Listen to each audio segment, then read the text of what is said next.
Today I'm going to show you exactly how to connect your existing domain name to your WordPress.com website.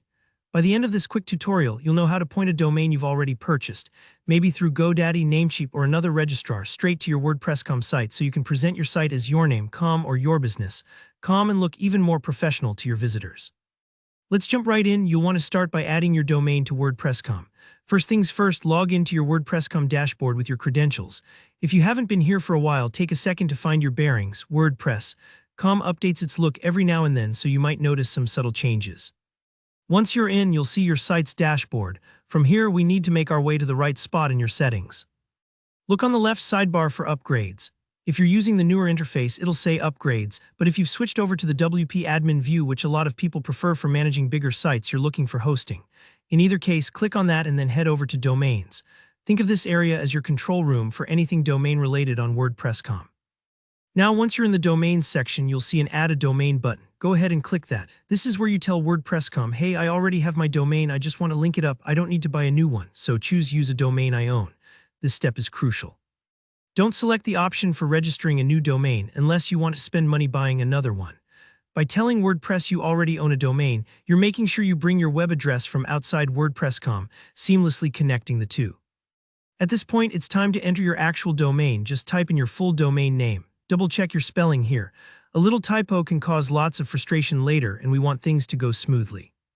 After you've entered the domain name, click Next. WordPress.com will then check to make sure you really do own that domain and that it's not already set up somewhere else in their system. Now you'll see two different options. Connect your domain or transfer your domain. Here, where it's important to pay attention, you want to pick Connect your domain.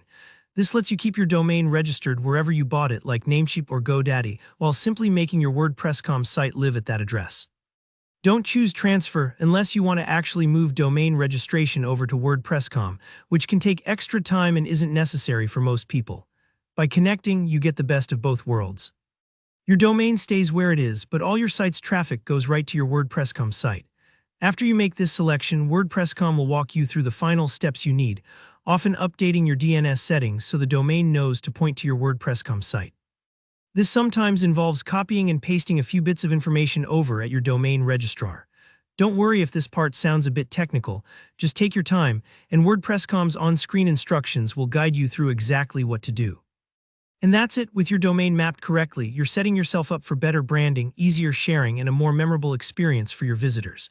If any part of this process throws you for a loop, it's totally normal. Just take it step by step, rewind the video if you need, and remember, help is always available in the comments. If you found this tutorial useful, give it a like, and let me know down below if you ran into any snags or have extra questions. I'm here to help. And don't forget to subscribe for more simple, straightforward tutorials to level up your website. Thanks for watching.